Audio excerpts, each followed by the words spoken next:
O que o Lula fez? O Lula ele bateu o martelo e escolheu o nome de Igor Roque. Sabe para quê? Para a chefia da Defensoria Pública da União. Atualmente, senhores, o Igor Roque atua em processos criminais na Justiça do Distrito Federal e na assistência jurídica de Danilo Marques, um dos réus por ataques hackers a contas de autoridades no Telegram no episódio conhecido como Vaza Jato. O caso que aconteceu em 2009 envolveu a divulgação de mensagens privadas do então juiz Sérgio Moro e do ex-procurador Deltan Dallagnol, ajudando a minar a imagem da Lava Jato e sua credibilidade junto à opinião pública, salvo no caso do Collor. Roque ainda precisa passar por sabatina na Comissão de Constituição e Justiça do Senado e ser aprovado pela Casa antes de assumir o cargo. De acordo com o interlocutor de Lula, Igor Roque e Leonardo Magalhães eram os mais cotados e equivalentes tecnicamente. Mas Lula optou por Roque porque ele acabou reunindo mais apoios na reta final da disputa, o que teria sido decisivo para a sua escolha. Né? A gente vê um monte de coincidência, pode ser uma coincidência, mas a gente vê lá o ex-sócio da offshore do Cerveró, sobe, né? O pessoal da TCU. As esposas do TCU, o pessoal que foi contra o Anderson Torres na PF, todo mundo foi promovido.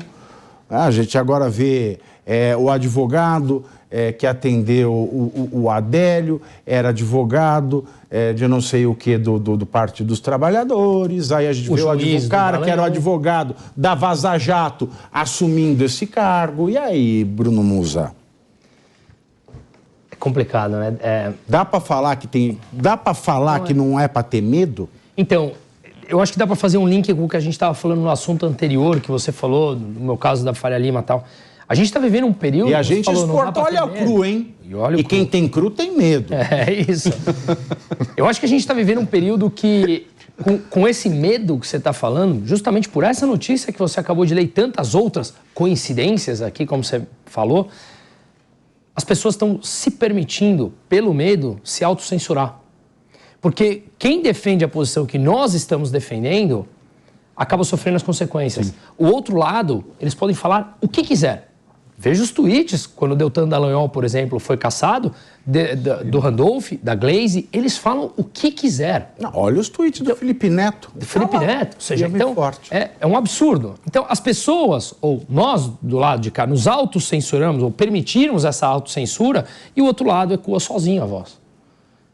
E aí eles nadam sozinhos de braçada. E é por isso que, quando você falou da Faria Lima, eu faço questão de falar, porque mas isso não é, né? Parabéns, porque isso é um ato de bravura, para até dizer, ocorreram aqueles que cederam. Sim, e é a maioria. Por razões humanas. E é a maioria, tá? É a maioria que tá desse lado aqui. Então, mas esse tipo de coisa faz assim, eles precisam ser dito. Só que tá cada vez mais óbvio, tá cada vez mais claro no Brasil. O esquema, as indicações das esposas no TCU, pelo amor de Deus. E não se falam nada. Ontem, o da Broca, que você falou lá, de acabar com a prova, não está sendo falado. Gente, acabaram com as provas de uma das maiores operações do mundo de corrupção, de descoberta com foi provas. Descoberto ontem, mas isso aconteceu no ano em 2022. A pedido do Aras. Mas não deveria estar sendo ampliado, como o Emília, aqui ao lado, fala, pelo consórcio, de uma maneira extremamente, assim, absurda. Está tudo tão na nossa cara, gente. Tá tudo tão na nossa cara. Você mencionou a esquerda do bem, que é claro que tem.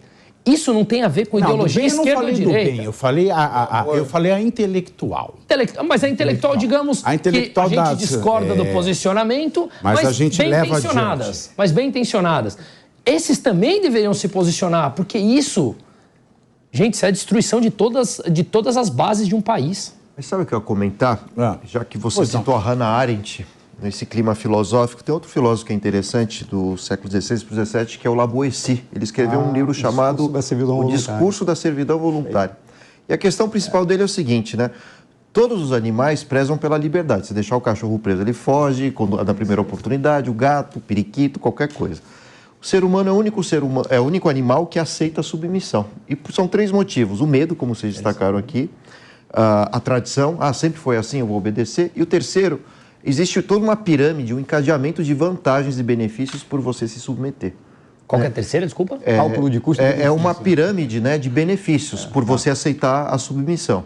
Pode ser o emprego, pode ser seu salário, pode ser indicar não sei quem para ocupar tal cargo. É isso, política é isso. Né? A mesma coisa aconteceu com o Bolsonaro durante a pandemia, ali, quando queriam propor a cloroquina, quando a OMS já tinha dito chega. Né? E aí a gente teve diferentes ministros da saúde dizendo, não, vou seguir o Bolsonaro. Mas não é que talvez a pessoa acreditasse realmente nisso. Né? Na verdade, era a submissão em toda a rede de vantagens que ela conseguia no Ministério, palestras, fechar acordo com laboratórios, etc. Então a gente tem que ser bem realista nessa parte política, né? Porque o Maquiavel se preocupava o que o governante tem que fazer para comandar. Né? O Lavoisier se pergunta por que as pessoas obedecem.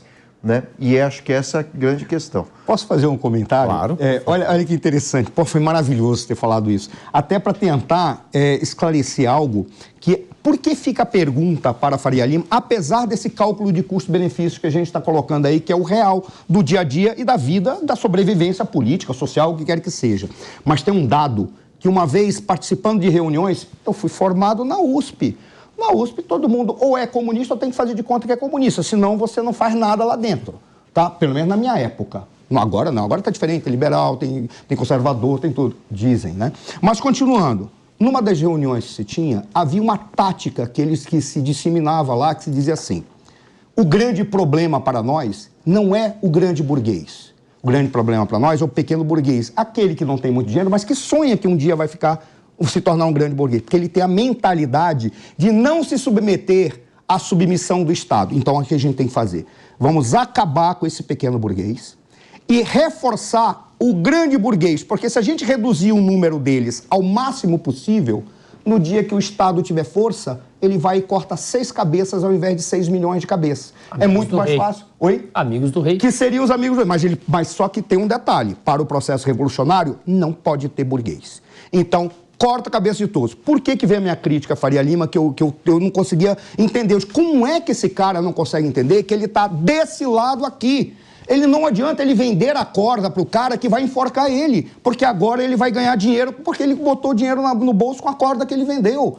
Ele tem que entender que a lógica é, eles vão te enforcar e cedo ou tarde, aí é que está o problema. Cedo ou tarde, mesmo que você tenha adquirido capacidade de ser um dos nobres da corte desse vagabundo, desse vagabundo aqui, desse cara, você será enforcado, porque ideologicamente você não vai conseguir estar com a visão de mundo deles. Você falou do Maquiavel e do Lavoisier.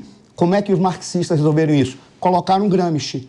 Ora, conquista-se o coração colocando uma visão de mundo para que todo mundo compartilhe. Aqueles que não compartilharem são inimigos. Inimigos você coopta ou elimina. E se eles não tiverem a mesma visão de mundo, mata-se. Ou seja, não tem inimigo. A gente tem este medo e a gente está vendo o aparelhamento do Estado. A gente está vendo todo mundo apitar com, eu quero no STJ, agora o STF. Aliás, saiu uma nota no jornal Estado de São Paulo de hoje que o Cristiano Zanin foi tomar um voo na Latam e ele não foi com o ônibus, né? Quando você pega no aeroporto de Congonhas, você desce ali, né? Que não, você não pega o finger, né? Que é aquele corredorzão. Ele foi tirado, né, do ônibus e levado numa van em separado, porque ele já está tendo tratamento de ministro. Já está recebendo tratamento. Eu pensei que você ia falar que ele estava sofrendo a população. Não acredito, não acredito. Depois daquele vídeo da alegria vazado, depois daquele vídeo vazado com aquele palhaço lá agredindo ele gratuitamente, né? Porque esse povo que sai com o celularzinho, que nem o Pimpãozinho lá essa semana, né, que apareceu lá.